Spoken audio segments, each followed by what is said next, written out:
penambahan fasilitas-fasilitas, peningkatan kualitas pelayanan, kemudian juga semacam infrastruktur baru.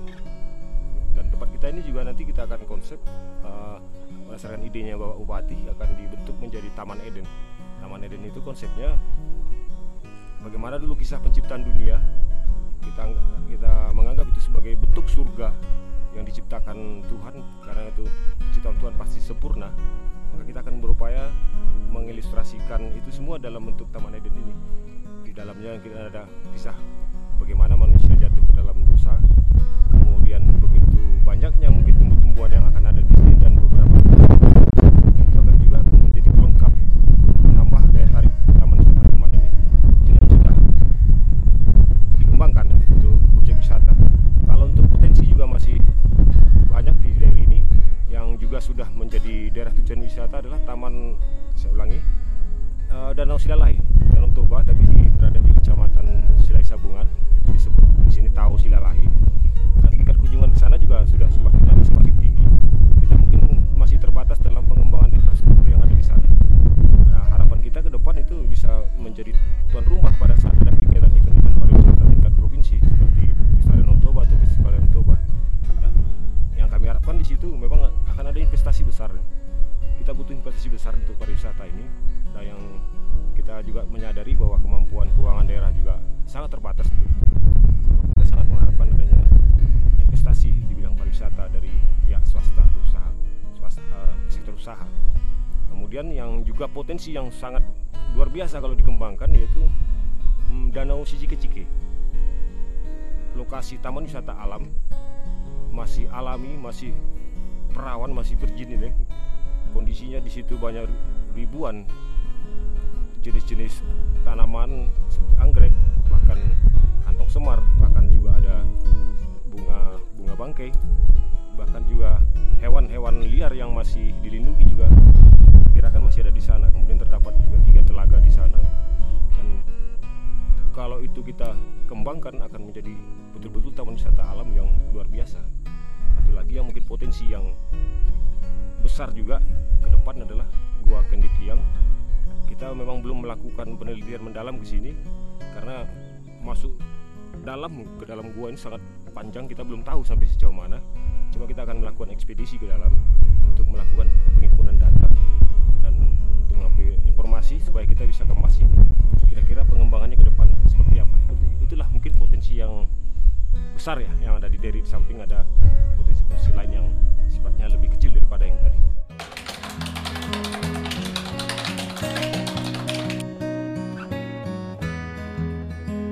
Kalau untuk masyarakat Kabupaten Deri sendiri mungkin punya harapan ya. Artinya kalau kita mau mewujudkan suatu daerah tujuan wisata, maka sikap perilaku masyarakat juga harus mendukung ke sana. Itu sangat penting dalam pengembangan pariwisata. Nah, untuk masyarakat luar, apakah masyarakat Deri ataupun yang bukan dari Deri, ya saya mengharapkan juga perhatian juga dalam hal ini, apakah dalam bentuk saran, masukan, kemudian buah pikiran, sekaligus juga bagaimana supaya potensi yang ada tadi bisa dikembangkan melalui sektor usaha itu menjadi suatu investasi. Nah, ini tentunya peran masyarakat sangat besar di sini, terutama ya masyarakat Deri yang berada di luar ya, di rantau, mungkin sangat besar pengaruhnya atau bantuannya dalam hal ini.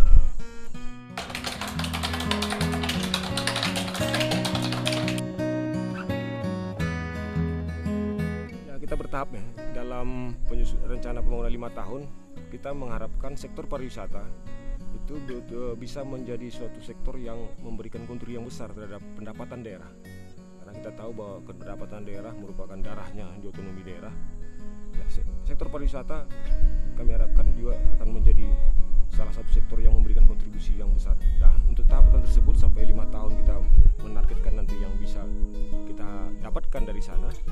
Kita mulai memang dari tahun ini menyusun grand design, perencanaan inilah yang nanti akan dilaksanakan bertahap setiap tahunnya.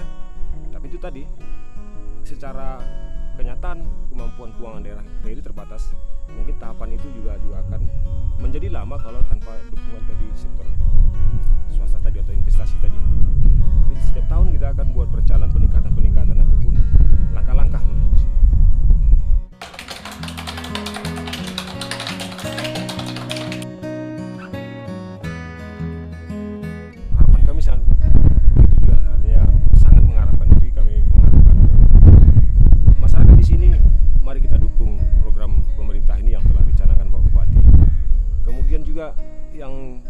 masyarakat yang berada di luar, apakah masyarakat memang perantau dari Kabupaten Deri, tolonglah bantu kami yang ada di sini, yang ada di Deri ini.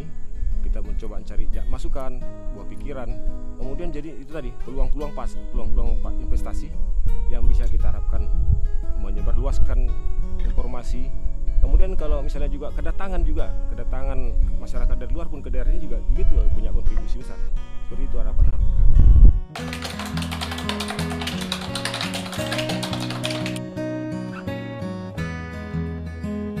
Ya, salah satu upaya kami untuk mempromosikan adalah publikasi.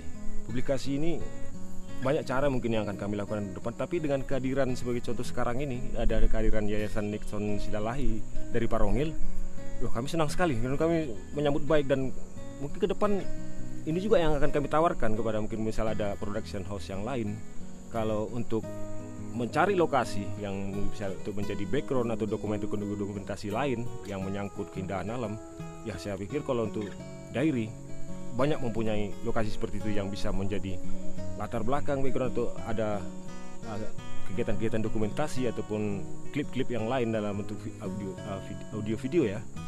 Ya, saya pikir Dairi lah tempat yang terbanyak, walaupun memang secara umum adalah view daripada pegunungan, tapi view yang alami, sungai-sungai ataupun perbukitan, tanaman-tanaman seperti pinus, cemara, itu akan sangat menjadikan latar belakang itu akan sangat indah sekali. Jadi kami harapkan kalau melalui ini juga mungkin production house juga membantu kami mempublikasikan ini, sehingga ada production house yang lain seperti Yayasan Nixon Silalahi ini.